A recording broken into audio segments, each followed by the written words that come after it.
Kenapa bang? Sakit itu semenjak setelah lahiran kayak gitu, Mpok. Menderita sakit itu karena hormon wanita itu waktu masih mengandung dan sudah lahir kan tinggi hormonnya gitu. Jadi ngerasainnya setelah lahiran tuh, kencang-kencang tuh setelah lahiran kayak gitu.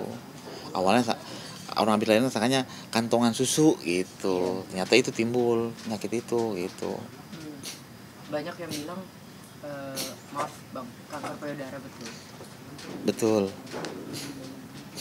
Itu kalau dari asisten bilang kemarin sudah dari ketahuannya dari 4 bulan kehamilan. Nah itu baru dianalisa kayak gitu. Yang timbul-timbulnya bener-bener ini tuh yang bener-bener kelihatan banget tuh setelah melahirkan kayak gitu. Yang waktu hamil tuh dikira kantongan susu gitu. Karena kan hamil kan berbarangan tuh ada kantongan susu tuh. Tapi kalau lama-lama Nabi lahir tuh makin sakit gitu. Katanya kok sakit ya gitu. Jadi benjolan gitu bang. Benjolan kayak gitu. Itu berarti sudah berapa lama itu? Maksudnya semakin besar itu. Itu setelah melahirkan. Terus emang kan bawaan anak juga kan, pokoknya ada rambut rontok tuh. Emang kata dokter ini waktu ngelahirin Peton juga rambut rontok. Waktu si kakak juga rambut rontok gitu. Jadi kalau rambut rontok itu katanya bawaan hamil gitu. Setelah melahirkan tuh akhirnya begitu dicek di biopsi kan itu yang diponis ya Mpok, kanker di payudara kayak gitu. Untuk waktu pertama dianalisa itu stadium berapa? Masih 1. Iya, masih 1 tuh. Perlahan-lahan kan berobat tuh. Perlahan-lahan berobat. Ya dengan tubuhnya besar, cepet berkembangnya. Padahal udah mulai kemo juga kan, gitu. Udah mulai kemo, berkembangnya cepet ya. Dan juga emang sampai umurnya sampai di sini kayak gitu, Mpok. Emang udah ajal Allah kasih umur di 38 tahun kayak gitu.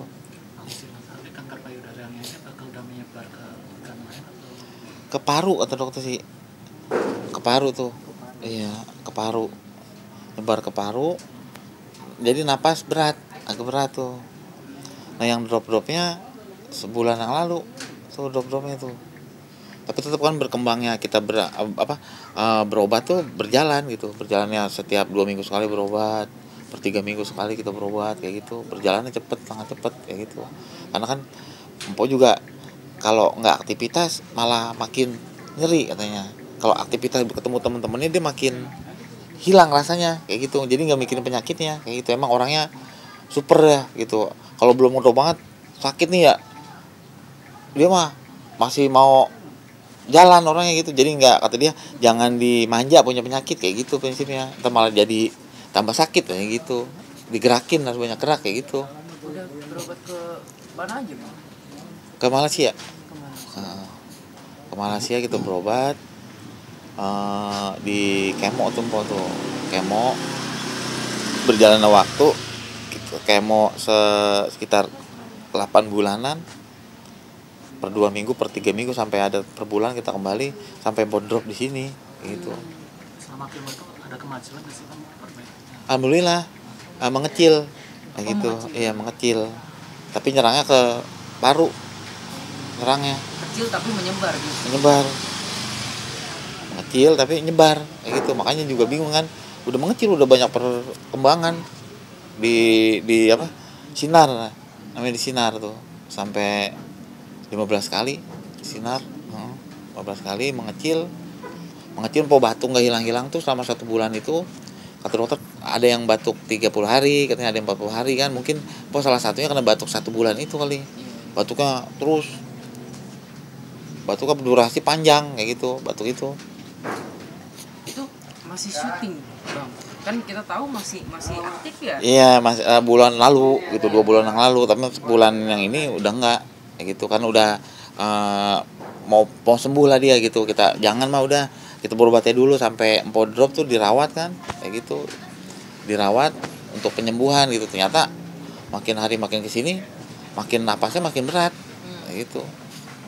Berarti sejak 2 bulan yang lalu bang Haji udah ngelarang. Udah, karena orangnya juga kan emang nggak bisa diem almarhum nggak bisa diem, katanya punya penyakit jangan dimanja kayak gitu, dan dipublikin juga nggak mau, po jangan nyusahin orang nantinya kayak gitu, udah jadiin kalau kita masih bisa ini sendiri gitu, dia prinsipnya gitu, orangnya kencang. Sampai beberapa temen yang lain juga tuh, po udah diinin aja ntar insya Allah banyak yang bantu, tetap nggak mau dianya. Selagi masih kita bisa mampu, kita aja kayak gitu, jangan pernah nyusahin orang kayak gitu lah. Tidak mengharapkan bantuan Iya, orang lain untuk bukan berobat berarti gitu ya, kita Pak. so banyak duit, enggak gitu, karena dia pernah saya ajarin sesuatu mah lebih baik kita memberi ketimbang kita banyak menerima, karena Rasulullah itu senangan memberi ketimbang menerima gitu, itu lebih mulia kayak gitu. Jadi itu mencontoh gitu, Pak, kan kata lu lebih baik kita senang memberi ketimbang menerima gitu, jadi dibalikin ngomong saya sama dia kayak gitu. Nah Bang Haji, kemarin Bang Keder ngomong, abang almarhumah gitu ya, bahkan dia sebagai kakak kandung nggak tahu kalau almarhumah sakit itu. Iya, taunya sakit kayak gitu. Jadi gini nih, Pak, sekalipun saudara kandung aja juga jangan takutnya jadi pikiran kayak gitu. Ibu kandung saya aja nih ya nggak tahu, baru kemarin taunya. Kenapa? Takutnya malah pikiran orang tua kayak gitu. Apa, mak, Pak, jangan dibilangin mak gitu, katanya ntar takut jadi pikiran kayak gitu. Udah kita aja, udah kita telan ini, kita berobat, kita berusaha ikhtiar sambil berdoa kayak gitu. Udah prinsipnya nggak mau, intinya ini almarhumah nggak mau nyusahin orang gitu, nggak mau jadi beban pikiran orang juga kayak gitu. Sebenarnya salah satunya yang penting doa aja, udah dia sholat, dizikir gitu, minta kesembuhan sama Allah kayak gitu. Ternyata Allah berkehendak lain gitu, sebatas umurnya sampai 38 tahun, udah kita juga bakalan kembali, ya udah kita ikhlasin kayak gitu. Mungkin menjelang akhir apa menghembuskan nafas itu sempat komunikasi apa ke Abang? Iya, bilang, Pak, ini copotin ya, mama nggak kuat napas udah di sini gitu. Sempat ngomong gitu. Ngomong. Malamnya jam 2 tuh tidur udah nggak begini, tadi dia tidur lagi di tempat meja makan begitu tuh di rumah sakit, tadi tidur apa mah, suruh tidur di sampingnya, jangan ini sempit gitu, usapin aja ya. Iya kan ngomongnya 1 2 ya gitu doang, usapin gitu kan, usapin udah dingin, kok dingin ini ya, makin kemari makin sini dinginnya kayak gitu, makin ke kaki tuh jam abis subuh ke kaki tuh udah mulai tuh dingin tuh udah mulai gelisah, Pak, tidur sini, panggil suster kan, suster kata dia gitu kan, ngomong sama dia pakai cepet tuh, pakai handphone aja, kalau ini mah pakai handphone aja katanya kan, nggak boleh ngomong terlalu banyak karena kan napasnya takut keganggu lagi gitu, pakai handphone, panggil suster, ini napas sesak gitu. Akhirnya diganti alat tuh sama suster, oksigen yang paling besar ya kayak gitu. Akhirnya jam 7 udah mulai tuh gelisah banget gitu, sini lagi balik lagi, tidur lagi begini, balik lagi minta diganjel bantal itu, udah dingin tuh semuanya. Udah mulai jam 8 tuh ini nyopotin ini nih oksigen sendiri, kita selimutin, udah dibuangin sama dia, selimut lagi dibuang gitu. Udah nggak mau ngomong tuh, ngomongnya cuman, Pak, ini nggak kuat nih, napas copotin aja ya mama, cuma udah napas udah di sini gitu. Udah begitu tuh, udah gitu peluk, mah ini nggak kuat gitu, peluk ngikutin ya, cuman sampai la ilaha illallah, cuman sampai Allah gitu merem, itu udah habis. Kata dokter, kita upayakan, silakan dokter kayak gitu, biar medis juga ketahuan kan, maksudnya memastikan nih udah masih ada apa enggak gitu. Ternyata emang udah nggak ada kayak gitu. Kalau dokter bilang jam berapa? Kita jam 8. 8. Iya, jam 8 sekian lah gitu. Karena kan saya dalam keadaan juga panik, saya juga lemes gitu ya kan. Selama sebulan itu saya juga di rumah sakit, tidur paling sejam ngurusin empo kan kayak gitu. Ya pokoknya pikirannya khusus kempo aja udah itu. Waktu ngurusin empo gitu, kempo. Jangan kan ini ngelihat panas juga saya nggak turun ke bawah, udah di ruangan itu aja, karena emang nggak bisa ditinggal, manggil mulu. Pak, malamnya aja mau meninggal manggil mulu, Pak, gitu, Pak, ngapa, minta diusapin gitu belakangnya kayak gitu. Mau meninggal sampai di pangkuan saya naik ke kasur, dia di sini, saya peluk, saya ikutin, saya tuntun kayak gitu, masih mau ngikutin sampai Allah habis. Orang pertama yang Bang Haji telepon siapa? Arafi sama Irfan atau Orang tua.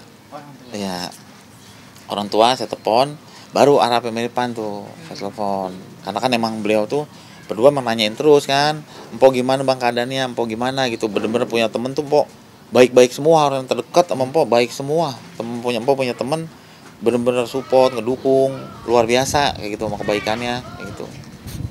Jadi terkait penyakitnya almarhumah ini, kalau dari keluarga sendiri ada nggak sih bang yang riwayat penyakit? oh iya, jadi almarhumah ini diponis genetik dari ibunya kayak gitu, karena empok empok punya ibu kelenjar kayak gitu, cuman mungkin nggak ganas ini, nggak aktif kayak gitu. Terus punya ponakan juga sama 4 kali operasi kayak gitu, jadi nggak aktif gitu kan. Abangnya juga sama nih, ada di sini, abang lagi ada di sini gitu, cuman nggak aktif kayak gitu. Ada itu emang genetik itu dokter gitu, faktor genetik sebenarnya gitu. Kalau lifestyle-nya almarhumah itu seperti apa sih yang abang tahu? Apa? Gaya hidup. Oke, hidup. Oh, gaya hidupnya sama makanan itu jarang, nggak sembarangan juga dia makan, karena emang jarang makan kan, paling makan secukupnya empok itu.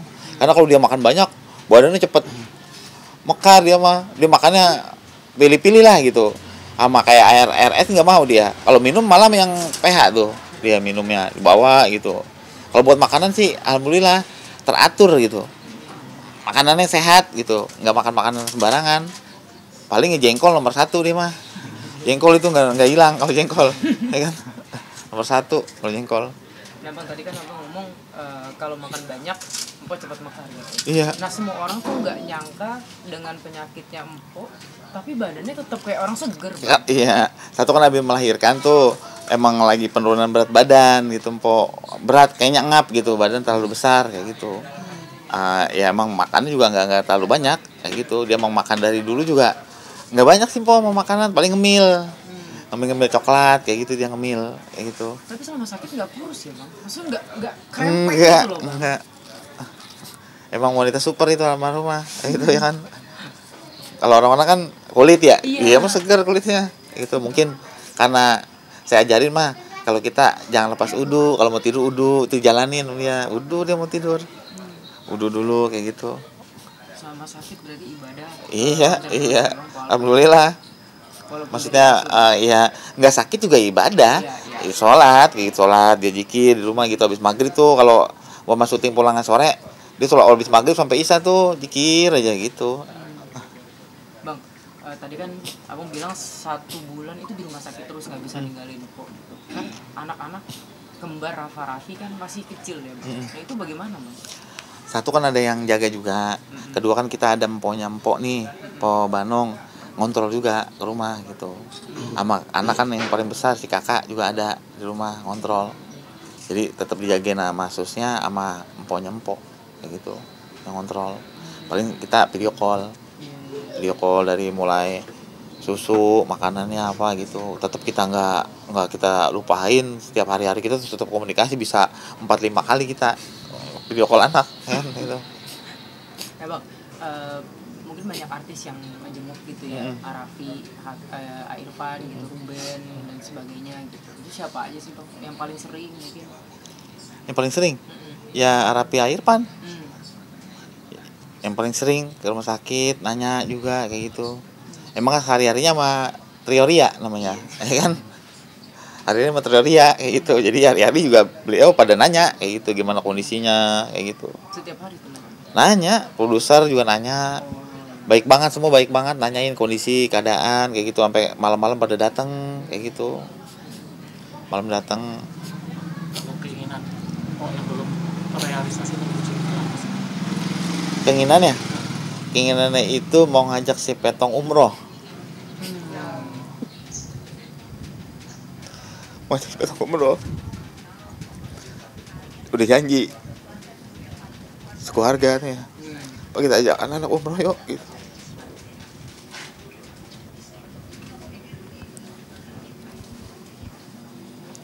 Umroh belum terlaksana, pokoknya udah nggak ada kan kayak gitu. Tapi mudah-mudahan ada rezeki ya, kita ajak anak-anak inilah pesan-pesannya kayak gitu ya kan, pesan terakhirnya ajak anak-anak umroh gitu. Tapi kalau si kembar kan belum bisa kayak gitu kan, karena kan masih di umur berapa bulan kayak gitu ya kan.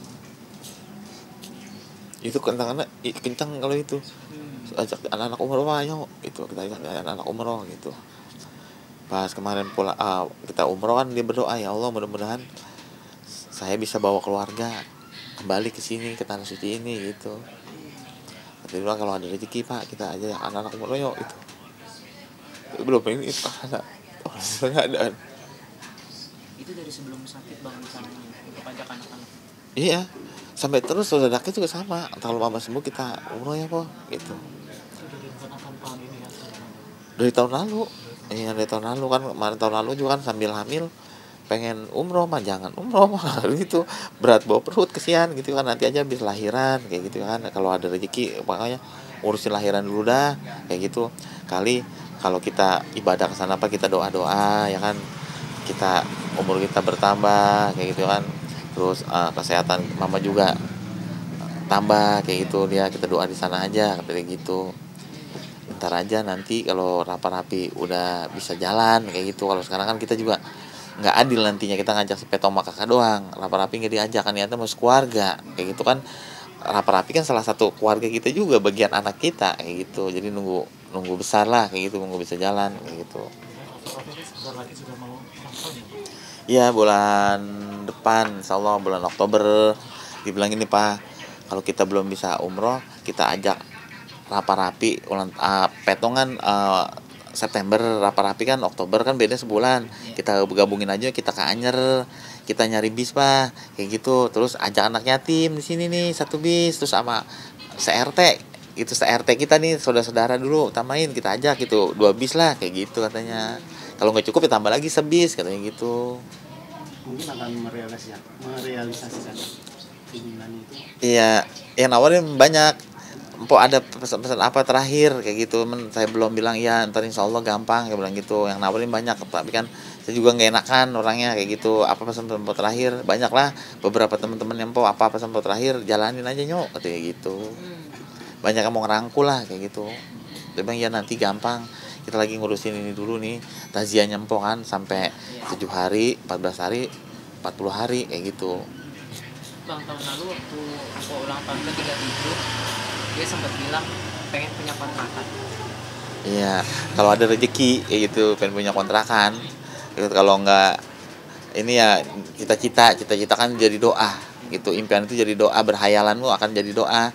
Kan saya ngajarin mah kalau kita berhayal, hayalan itu akan jadi doa kayak gitu. Kali aja ada malaikat lewat, kita dicatat tuh kebaikan niat kita kayak gitu. Akhirnya sama dia diniatin berhayal aja dulu gitu kan, anak gitu ya kan, pengen punya mobil yang mewah, udah sholawat tuh kalau di tol, Allahumma sholli ala sayyidina Muhammad, sholawat aja dulu gitu ya kan. Tapi udah sempet ngomong sama abang soal itu, masalah kontrakan itu sempet ngomong kalau ada rezeki kita beli tanah kayak 30 meter kan 50 meter gitu, kita bangun kayak gitu ya. Ntar insya Allah penting kita fokus ke anak-anak dulu aja biar pada sekolah gitu kan, sekolah tinggi jangan pakai kita kayak gitu, anak-anak tinggal nikmatin kayak gitu. Bang soal anak-anak gitu ya, ini maaf sebelumnya Bang Haji kan kita tahu lah semua orang tua tunggal saat ini gitu ya, untuk asuh anak apalagi 4 gitu Bang, Peter masih kecil juga gitu kan, Rafa juga masih kecil juga, masih butuh sosok ibu juga, itu gimana Bang?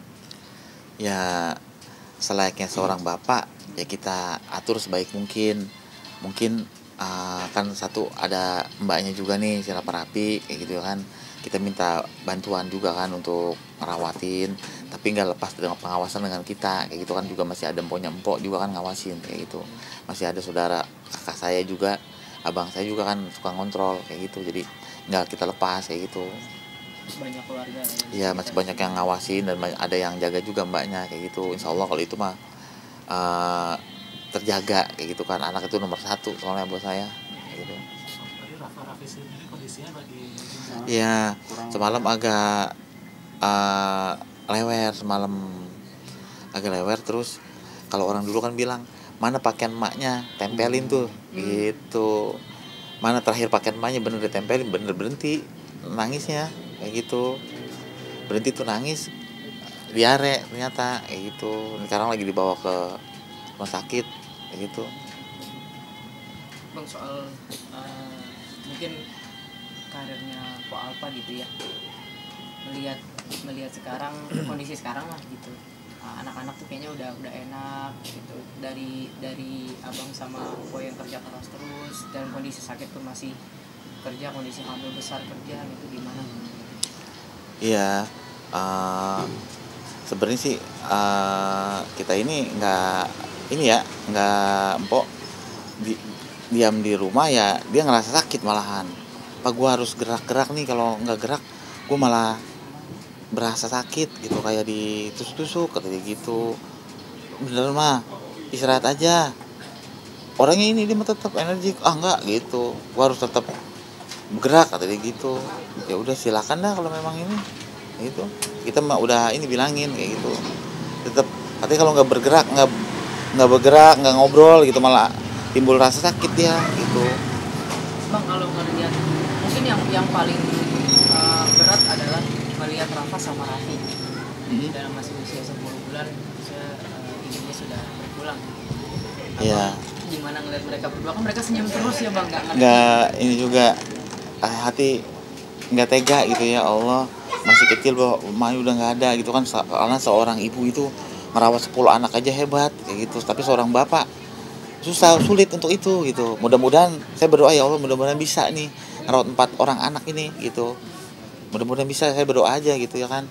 Kalau emaknya almarhum emang hebat gitu, perempuan hebat, dia bisa sambil kan ada yang kerja, ada yang ngawasin rapi juga, dia tetap masih mau tidur sama dia kayak gitu. Almarhum tuh kalau gitu langsung dia bisa banget gitu, dipeluk langsung pulas tuh ibu kandung tuh, dia meluk tuh rapi langsung pulas kayak gitu.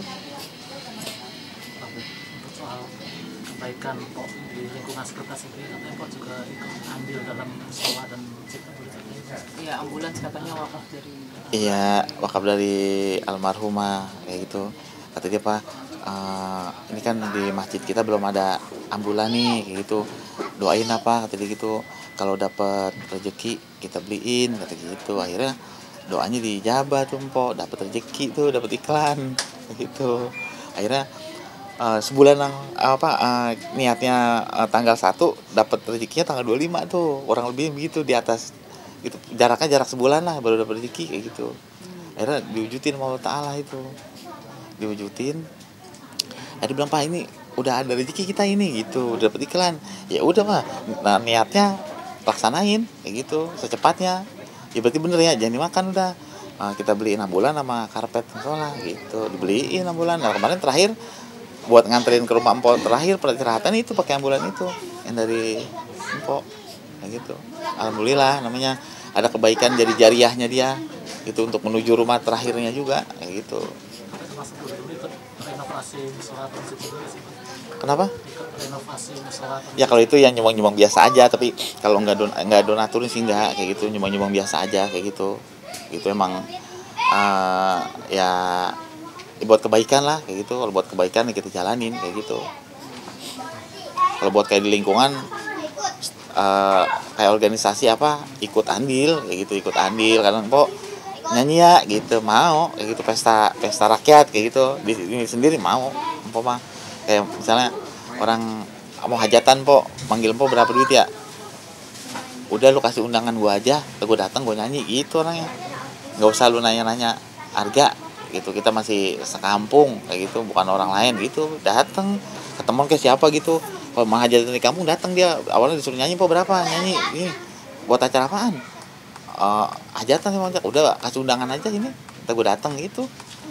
Nggak minta bayaran Enggak, enggak, kalau kayak di kampung sendiri gitu diundang gitu, nyanyi ketimbang dia nanya berapa ntar kita nggak enak jawabnya. Ini kasih undangan aja udah tuh, nyanyi dia, kalau cuma selagu 2 lagu mah kayak gitu.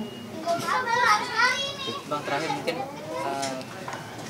untuk doa Bang untuk diri sendiri gitu ya, ingin menjadi dengan setelah Ko Alpa berpulang gitu ya, ingin seperti apa sih Bang ke depannya, menjadi ayah seperti apa untuk anak-anak, menjadi pemimpin bagaimana di rumah dan sebagainya gitu dalam hidup. Doa yang terbaik untuk diri sendiri ya, mudah-mudahan saya masih dikasih kesehatan, diberikan umur panjang biar bisa merawat anak tuh sampai dewasa gitu. nyokolain kayak gitu kan, ngidupin anak-anak kayak gitu. Dan saya juga diberikan ketabahan gitu kan, ditinggal sama empok kan, dan mudah-mudahan juga almarhum diterima di sisi Allah Subhanahu wa taala, diberikan surga kayak gitu. Dan anak-anak juga saya minta pada sehat gitu ya kan, karena saya juga kan belum bisa banget nih ya kan, belum bisa banget karena kan ada yang masih kecil kan apa, tapi berusaha gitu untuk supaya menjadi bisa dan bapak yang baik kayak gitu, bapak yang terbaik untuk anak-anak kayak gitu. Bang, satu lagi untuk cinta abang sendiri, kalau kemarin kita lihat abang pingsan dan sebagainya gitu ya, cinta abang sendiri sebagai suami dari almarhum itu seperti apa sih bang? Cinta saya insya Allah dunia akhirat kayak gitu untuk empok kayak gitu, makanya kita kan dari nol, saya nikah dan papa dari nol gitu, kayak di pom bensin gitu, jadi belum siapa-siapa dan menjadi apa-apa kayak gitu. Jadi kita ngerasain asam garamnya, ngerangkak kayak gitu, bener-bener ngerangkak dari bawah kitanya gitu. Ada duit ya 10.000 ya kita beli beras, ketemu ya kita makan, mah enggak ya enggak kayak gitu. Waktu baru nikah kayak gitu kan, empok kan dulu waktu zamannya baru nikah kita kasih 50.000 aja tuh sama dia bisa cukup buat perawatan juga. Duh hebat tuh empok. 30.000 dia buat beli lauk sama beras, 20.000 dia buat tabungan tuh buat perawatannya dia waktu masih jalan-jalan di panggung kayak gitu. Dia perawatan tuh, mama cukup lah itu loh, cukup alhamdulillah tuh, saking dia bersyukurnya dicukup-cukupin jadi cukup duit kayak gitu. Pokoknya histori saya tuh keinget yang dulu itu, orang yang nerimain gitu, kita kasih duit berapa yang nggak pernah nolak gitu, nggak kayak bilang dikit apa, enggak, orang yang diterimain udah alhamdulillah emang rezekinya segitu, mau diapain kayak gitu, mau 50.000 kayak 10.000 emang rezekinya segitu, dia bersyukur, makanya dia angkat derajatnya kan sama Allah kayak gitu. Kalau bisa jadi orang terkenal ya sampai titiknya itu kayak gitu, karena orangnya menerima kayak gitu. Udah ya, ada tamu ya. Terima kasih banyak.